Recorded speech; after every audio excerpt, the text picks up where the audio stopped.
Sir ఇప్పుడు అంటే ఇలా అబ్రాడ్‌లో చదువుకునే వాళ్ళు మన దేశంలో అండ్ అలానే మన రాష్ట్రంలో ఎంతమంది ఉన్నారు సార్ విద్యార్థులు? యాక్చువల్‌గా మీకు 2003లో స్టార్ట్ అయినప్పుడు అని కొద్దిమంది మాత్రమే ఉండేవాళ్ళమ్మా. అతి కొద్దిమంది. ఇప్పుడు చూడండి ఆల్మోస్ట్ నాకు తెలిసి మన ఆంధ్రప్రదేశ్, తెలంగాణలో ప్రతి సంవత్సరం 5,000-8,000 మంది స్టూడెంట్స్ అబ్రాడ్‌కి వెళ్తున్నారు. 5,000 నుంచి అంటే మీకు ఇండియాలో మన తెలుగు రాష్ట్రాల్లో ఎంతమంది అయితే మెడిసిన్ చదువుతున్నారో అంతకంటే ఎక్కువ మంది అబ్రాడ్‌కి వెళ్తున్నారు. అంటే అబ్రాడ్ మెడికల్ కాలేజీల్లోనే డాక్టర్లు అవుతున్న వాళ్ళే ఎక్కువ మంది తెలుగు విద్యార్థులు ఉన్నారని అర్థమైపోతుంది మనకు. అంటే ఇంతమంది ఎందుకు వెళ్తున్నారు అబ్రాడ్ కంటే ఇంతకుముందు చెప్పాను నేను. ఈ జర్నీ 20 ఇయర్స్ బ్యాక్ స్టార్ట్ అయింది. అంటే 20 ఇయర్స్ నుంచి మన వీళ్ళ బ్రదర్సు, వీళ్ళ అక్కలు, వీళ్ళ అన్నయ్యలు వెళ్ళడం అనేది జరిగింది. సో అక్కడికి వెళ్తున్న వాళ్ళు అక్కడ ప్రాక్టీస్ చదువు చేసుకుండా ఇండియాకి వచ్చేస్తున్నారు మెడిసిన్ అయిన తర్వాత. ఇక్కడ వాళ్ళ కెరీర్ ఉంది. మన కళ్ళ ముందు కనిపిస్తున్నారు వాళ్ళ కెరీర్ ఏంటన్నది.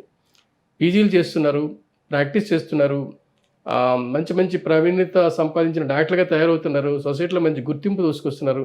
వీళ్ళందరూ ఆదర్శం ఇప్పుడు వెళ్తున్న స్టూడెంట్స్కి. సో అట్లాంటి వాళ్ళు ఎక్కడున్నారు? ఎక్కడ పడితే అక్కడ ఉన్నారు.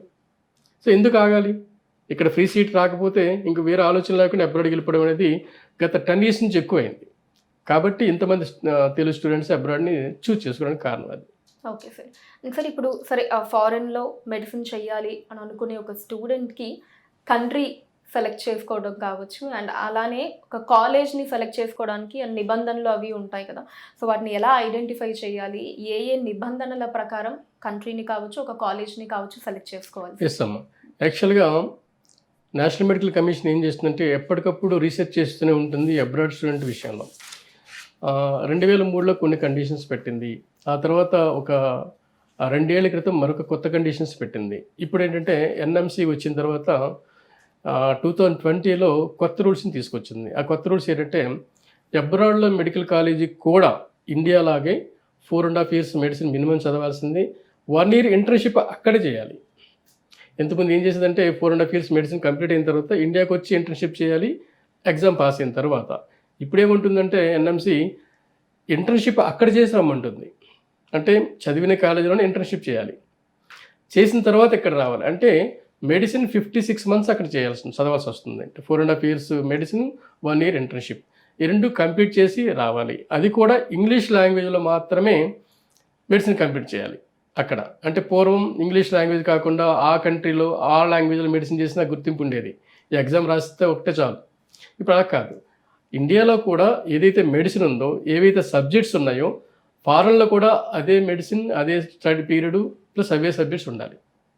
అదర్వైజ్ ఆ సర్టిఫికేట్స్ ఇక్కడ వ్యాలిడిటీ కాదు. ఇది కొత్త నిబంధనలు తీసుకొచ్చింది ఎన్ఎంసీ యాక్ట్ 2020లో నవంబర్ 19th అనుకుంటాను. సో ఆ కఠినమైన నిబంధనలు యాక్చువల్గా అంటే ఏంటంటే ఈ నిబంధనలు ఉన్న మెడికల్ కాలేజీలు ఈ నిబంధనలు పాటిస్తున్న కంట్రీస్ చాలా తక్కువ ఉన్నాయి, ఎక్కువేమీ లేవు.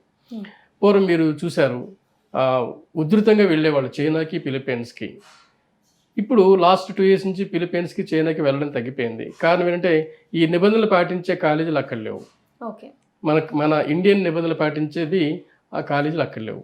మరికొన్ని దేశాలు ఇండియన్ స్టూడెంట్స్ మీద డిపెండ్ అవుతున్న అనేక దేశాలు నిబంధనలు మార్చేసుకొని ఇండియన్ స్టూడెంట్స్ వెళ్ళడం స్టార్ట్ చేశారు. అలాంటి వాళ్ళు ప్రముఖమైన కంట్రీస్ ముఖ్యంగా కిర్గిస్తాన్, జార్జియా, ఉక్రెయిన్ లాంటి దేశాల్లో ఇండియన్ స్టూడెంట్స్కి అనుకూలమైన నిబంధనలు ఇంప్లిమెంట్ చేయడంతో ఆ జర్నీ కంటిన్యూ అవుతూనే ఉంది.